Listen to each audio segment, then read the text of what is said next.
Hello friends, स्वागत आहे तुमचं माझ्या चॅनलवरती. फ्रेंड्स, तुम्हाला जर व्हिडिओ आवडला तर व्हिडिओला लाईक करा, चॅनलला सबस्क्राईब करा आणि बेल आयकॉन दाबायला विसरू नका. चला तर मग आजच्या नवीन व्हिडिओला सुरुवात करूया.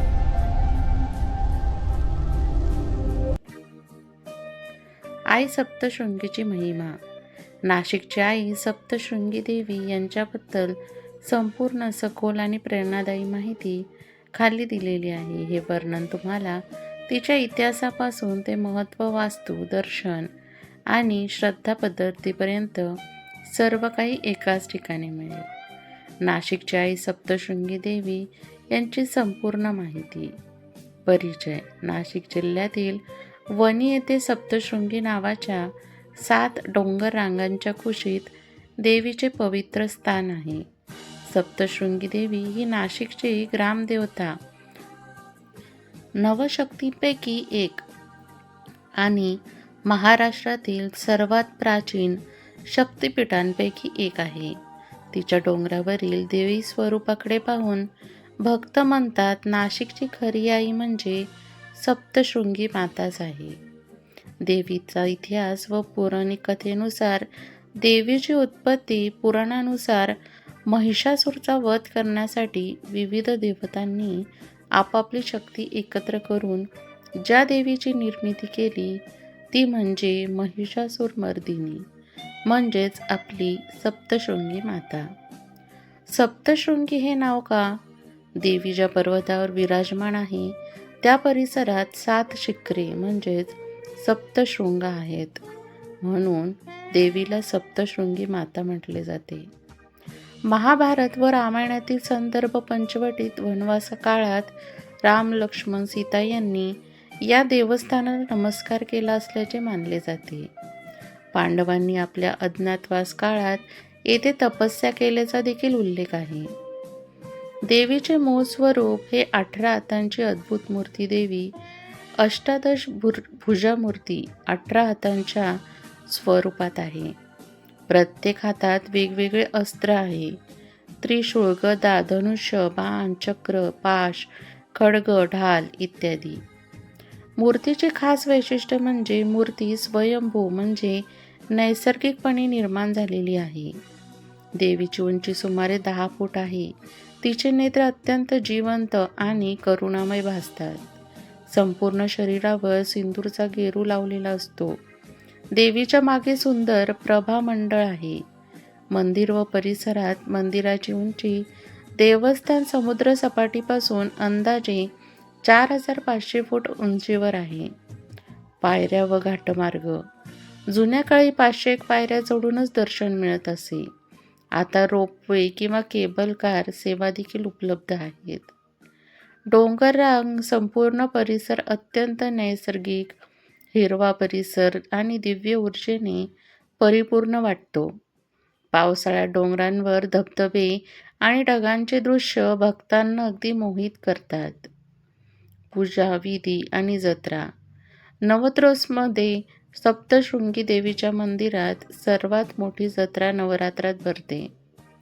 लाखो भाविक पायी आणि किंवा वाहनाने देखील येतात. चैत्र पौर्णिमा आणि विजयादशमी या 2 दिवशीही मोठी यात्रा भरते.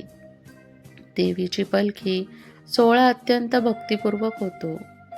देवीचा अभिषेक हा दूध, पाणी, पंचामृत, चंदन, कुंकू यांच्या अभिषेकाने देवीला नटवले जाते. श्रद्धा आणि चमत्कार.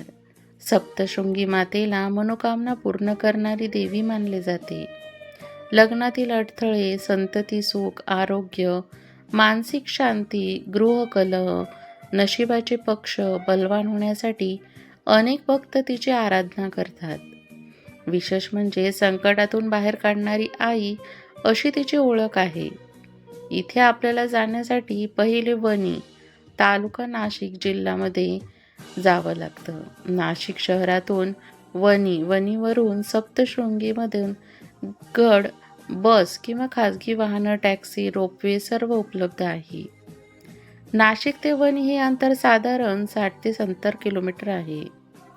सप्तशृंगी आणि देवीचे ग्रंथ हे सप्तशृंगी स्तोत्र, अष्टभुजा स्तुती, सप्तशृंगी आरती, देवी महात्म्य, दुर्गा सप्तशती, सप्तशृंगी चाली, भजने. सप्तशृंगी आई का विशेष? ती दुर्गेचे उग्र आणि मातेचे कोमल एक रूप साधारण एकत्र करते. नाशिकप्रमाणे संपूर्ण महाराष्ट्राची शक्ती देवता तिच्या दर्शनाने भक्तांच्या अंतर्मनात शांतता आणि सामर्थ्य निर्माण करते. नाशिकची आई म्हणजे सप्तशृंगी देवी ही शक्ती, संरक्षण, प्रेम, मातृत्व आणि भक्तिभाव यांचं जिवंत प्रतीक आहे. तिच्या दर्शनाने मनाला जय मिळतो आणि आत्म्याला बळ देखील मिळते. सप्तशृंगी आईची महिमा. डोंगराचे पोट नाशिक जिल्ह्यातील वणीगाव नेहमीसारखंच साधं पण अतिशय समाधानी. गावाच्या कडेला विस्तारणं शेत, मधूनच वाहणारा ओहोळ आणि त्याच्यावर उभे असलेले 7 डोंगर सप्तशृंग. या गावात राहत होता गणू, 7 वर्षांचा हुशार पण आई विनाडा मुलगा. आईच्या निधनानंतर तो शांत, उदास आणि काहीसा भीतीने भरलेला झाला होता. त्याची आजी वयोवृद्ध पण मनाने खूप मजबूत होती. गणूला सांत्वन देताना ती नेहमी म्हणायची, बाळा, देव कोणाला सोडत नाही. तुझी खरी आई म्हणजे सप्तशृंगी माता आहे. गणूला हे ऐकायला आवडायचं, पण त्याच्या छोट्याशा मनात प्रश्न असायचा, देवी माझ्याशी कधी बोलेल? आईसारखी मला कधी मिठी मारेल का? एके दिवशी गणू आणि त्याचे मित्र शेतात खेळत खेळत डोंगर चढू लागले. खेळात एवढे मग्न झाले की गणू सर्वांपासून दूर गेला. पावसाळ्याची दाट धुके झपाट्याने येत होती. मित्र खाली उतरले पण गणू चढतच राहिला. लवकरच त्याला जाणवलं की तो एकटाच आहे. वारा जोरात सुटला, झाडं हलू लागली. धुक्यामुळे काहीच दिसत नव्हतं. पाऊस कोसळू लागला. गणू घाबरला, रडू लागला, आई, आई, मला वाचव ना. त्याचा पाय दगडावरून घसरला. शरीर खाली कोसळणार तेवढ्यात कोणीतरी त्याचा हात पकडला. त्या हातात आईची माया होती. कोमल, उबदार, सुरक्षित तेजाचा प्रकाश आणि देवतेचे दर्शन. गणूला समोर दिसला एक तेजस्वी प्रकाश. हळूहळू प्रकाशाचं रूप स्पष्ट होत गेलं. लाल गेरुने सुशोभित चेहरा, मोठे तेजस्वी नेत्र, 18 हातात अस्त्रशस्त्र आणि डोक्यावर सुवर्ण मुकुट. समोर उभी होती साक्षात सप्तशृंगी माता. गणूच्या अंगावर काटा येऊन थरथरला. तो रडत तिच्या कुशीत आश्रय घेत म्हणाला, आई, तू आलीस का खरंच? देवीने त्याच्या डोक्यावर हात ठेवला. मी कधीच दूर नव्हते बाळा. तू हाक मारलीस आणि मी आले. देवीचा आवाज प्रेमळ पण सामर्थ्यपूर्ण होता. गणूला तिच्या कुशीत जणू खऱ्या आईचा स्पर्श जाणवला. गुहेतील गुप्त मंदिर. देवीने गणूला एका गुहेच्या मार्गाने नेले. आत भव्य दिवे जळत होते. भिंतीवर कोरीव नक्षीकाम, प्राचीन लेख आणि देवीच्या विविध रूपांची चित्र होती. देवी म्हणाली, हे माझं गुप्त तपोभूमी आहे, जिथे शतकानुशतकापूर्वी ऋषींनी साधना केली होती. तू निडर हो, कारण मी तुझ्यासोबत आहे. गणू म्हणाला, आई, तू मला का वाचवलंस? देवी म्हणते, कारण तू माझा भक्त आहेस. भक्त संकटात वडीलधाऱ्यांनाही सोडत नाही आणि मी माझ्या भक्तांना. गावात सगळीकडे खडबड उठते. गणू घरी न परतल्यामुळे गावात गोंधळ उडाला. संपूर्ण गाव मशाली घेऊन शोधायला निघाला. रात्रीच्या अंधारात वाऱ्याचा आवाज, पावसाच्या सरा आणि डोंगराचे अनाकोंदी रस्ते. सगळे गावकरी चिंतेत पडले. गणूच्या आजीचे 2 डोळे पाणावले. तिला फक्त देवीच आठवत होती. माते, माझ्या बाळाला राख. तो तुझ्या छत्राखाली असावा अशी प्रार्थना करते. देवीची परीक्षा आणि भक्तांचा चमत्कार. देवीने गणूला विचारलं, गणू, तुला माझं अस्तित्व फक्त आज दिसतंय का? की तू श्रद्धा ठेवशील का मी नेहमी तुझ्यासोबत असेन? गणूने हात जोडले. आई, तू माझ्यासाठी आईच आहेस. मी कायम तुझ्यावर विश्वास ठेवेन. देवी प्रसन्न झाली. ती म्हणाली, जा बाळा, तुझ्या गावकऱ्यांना वाट दाखवण्यासाठी तूच प्रकाश हो. क्षणभरात गुहेचा अंधार उजळला गणूची छोटी काठी तेजाने चमकू लागली. देवीने त्याला प्रेमळ मिठी देत म्हटले, जा आणि माझ्या नावाने जगाला प्रकाश दे. सकाळी पहाटे मंदिराजवळ गणू शांतपणे उभा होता. त्याची काठी अजूनही मंद प्रकाश देत होती. गावकरी अवाक झाले. गणू म्हणाला, मी हरवलो नव्हतो. आई म्हणजे सप्तशृंगी माता मला भेटल्या. त्यांनी मला वाचवलं. कुणालाही विश्वास बसेना, पण गणूच्या अंगावरचा गेरूचा सुगंध आणि डोळ्यातली तेज आणि हाती चमकणारा दिव्य प्रकाश पाहून गावकरी गळाभेट देत रडू लागले. गणू आता रोज गडावर जात असे. देवीचा नामजप करायचा. जसा जसा मोठा झाला तसा तसा त्याचं भक्तीचं तेज वाढलं. देवालय साफसफाई, अभिषेक, आरती, यात्रेकरूंचं मार्गदर्शन गणू सर्व करायचा.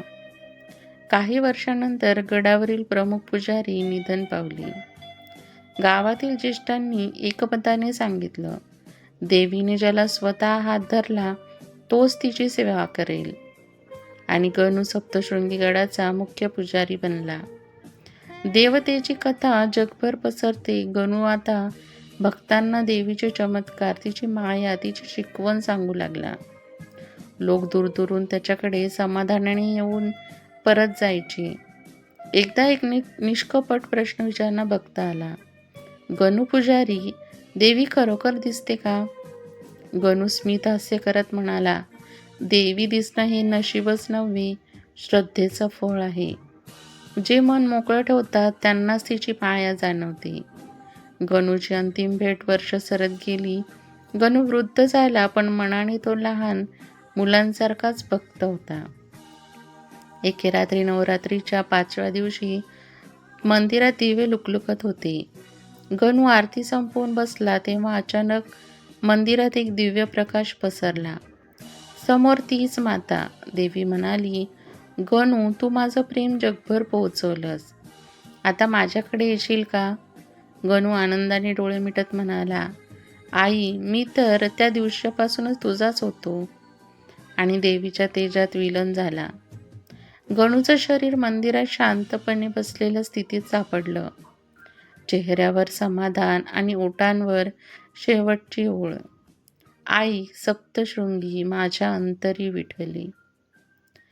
कथांमध्ये संदेश मिळतो, देवी म्हणजे ममता, संरक्षण आणि सामर्थ्य यांचं मूर्त स्वरूप. श्रद्धा असेल तर देव स्वतः हात धरायला येतो. भक्ताचा मार्ग संकटातून भरलेला असतो, पण त्याच देवतेचा प्रकाश असतो. आई कधीही मुलाला सोडत नाही. ती धैर्य देते, मार्ग दाखवते आणि शेवटी प्रेमात सामावून घेते. फ्रेंड्स, तुम्हाला ही कथा कशी वाटली हे कमेंट बॉक्समध्ये नक्की सांगा. काही चुकलं असेल तर क्षमा असावी. कमेंटमध्ये जय सप्तशृंगी माता नक्की लिहा. व्हिडिओ आवडला असेल तर व्हिडिओला लाईक करा, चॅनलला सबस्क्राईब करा आणि बेल आयकॉन दाबायला विसरू नका, जेणेकरून अशीच नवनवीन माहिती सर्वात आधी तुमच्यापर्यंत पोहोचेल. व्हिडिओ बघितल्याबद्दल धन्यवाद.